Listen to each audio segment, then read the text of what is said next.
Muito obrigado, Neto. Boa tarde. O senhor já acumula uma experiência política com mandatos de deputado estadual, foi presidente da Assembleia Legislativa, deputado federal também, foi prefeito de Maués, secretário de Educação, secretário do Trabalho, enfim, acumula uma grande experiência. Aqui na capital chegou a ser candidato a vice-prefeito com Vanessa Graziotin. E daí eu lhe pergunto, por que o senhor acredita que agora, depois de 15 anos afastado da política, é o momento para sentar na cadeira de vice-governador? Bom, muito obrigado, Neto. Muito boa tarde a todos. Na verdade, eu fui convidado pelo governador Amazonino Mendes, ou seja, pelo melhor governador que o estado do Amazonas já teve, para compor com ele a chapa de vice. Não foi uma iniciativa minha.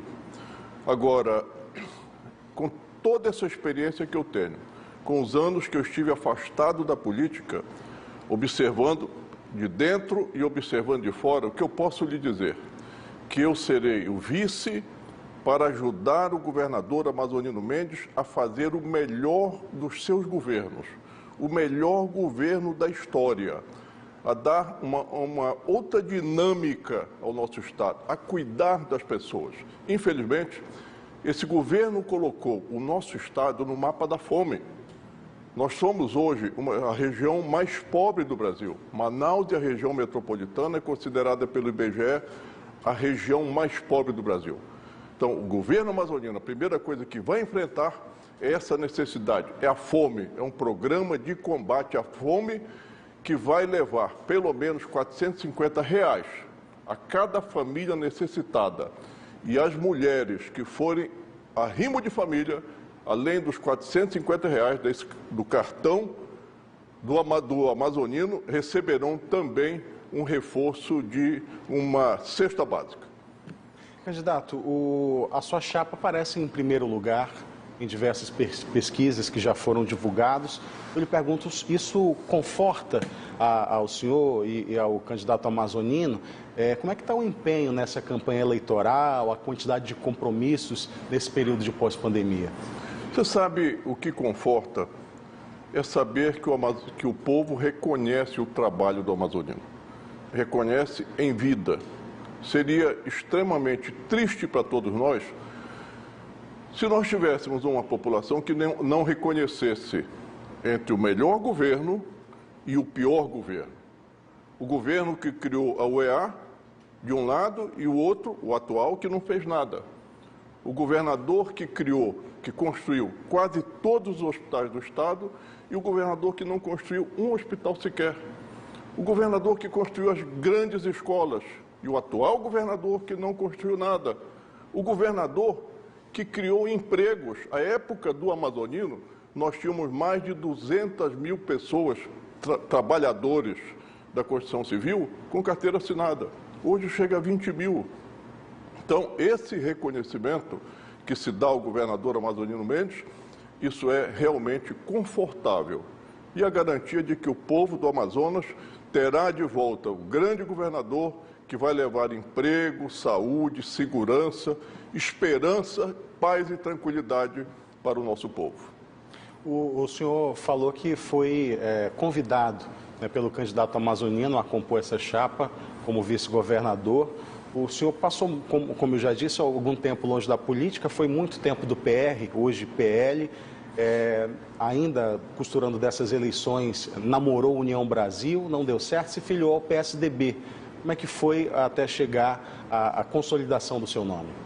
Bom, na verdade, o meu nome, como eu disse, eu fui escolhido, eu fui chamado há mais de um ano atrás pelo governador amazonino em São Paulo, e nessa época o governador me disse que se ele fosse candidato, se ele tivesse necessidade de ser candidato, se o Amazonas continuasse naquele estado, eu seria o vice dele.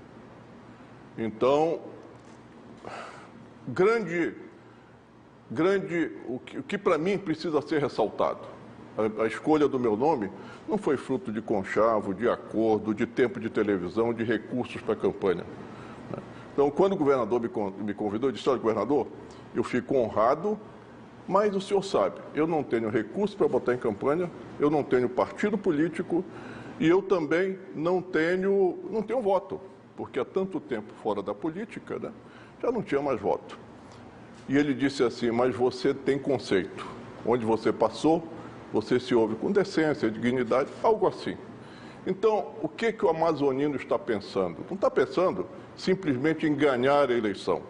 Está pensando em ter um vice que possa ajudá-lo a fazer o grande governo, a implantar uma nova matriz econômica nesse Estado, a nos tirar da dependência total e absoluta da Zona Franca. É isso que está na cabeça do amazonino. Aliás, na cabeça e no coração. O passado recente nos mostra relações um pouco confusas entre candidato e vice após eleitos, com histórias de rompimentos, enfim.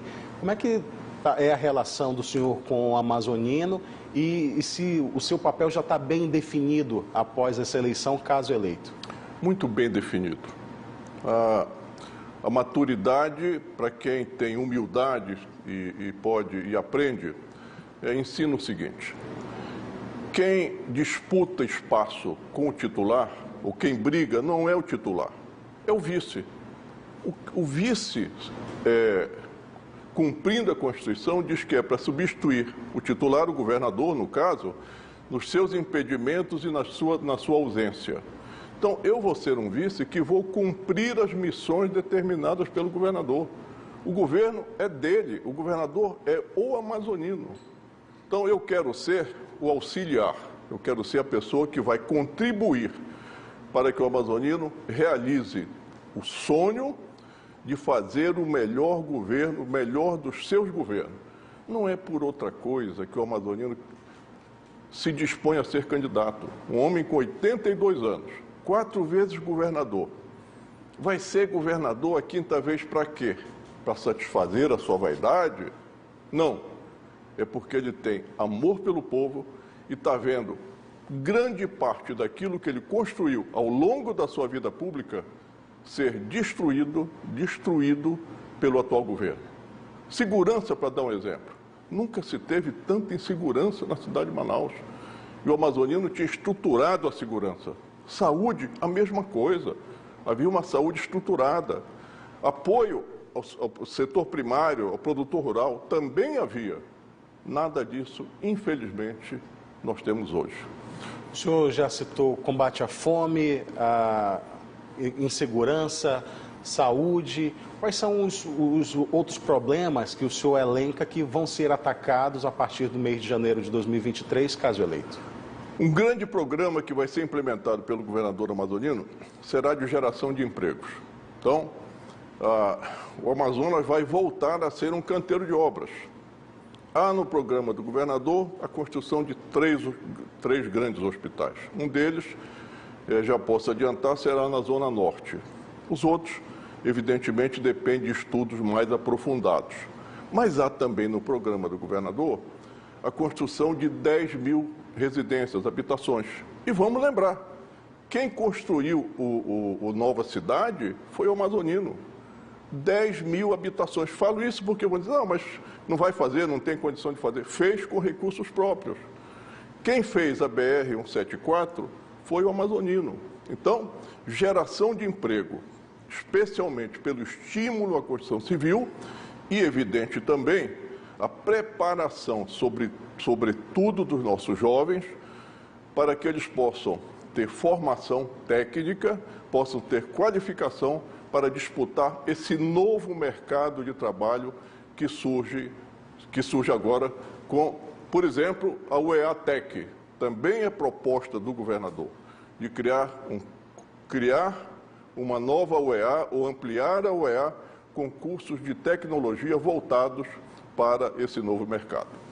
Candidato, um pouco mais de 30 segundos para o senhor dizer por que a coligação, a força do povo, merece o voto do eleitor. Bom, por tudo que eu já coloquei, né? Um governador experiente. Aliás, vou contar uma história aqui. Um dia desses eu estava falando com uma liderança indígena de Parintins, um Saterê Maué, lá da região do Andirá. Ele disse uma coisa muito interessante. Beto, o amazonino é aquele que sabe fazer aquilo que ele fala no palanque. Então, o povo sabe, o povo confia que tudo que está sendo colocado pelo governador amazonino vai se tornar realidade. Nós temos o exemplo das promessas que não foram cumpridas. Obrigado, e candidato. que decepcionaram o povo. Tempo esgotado. Beto Miquiles, candidato do PSDB, candidato vice de amazonino ao governo do Amazonas. Muito obrigado pela presença aqui no Banho de Cidade.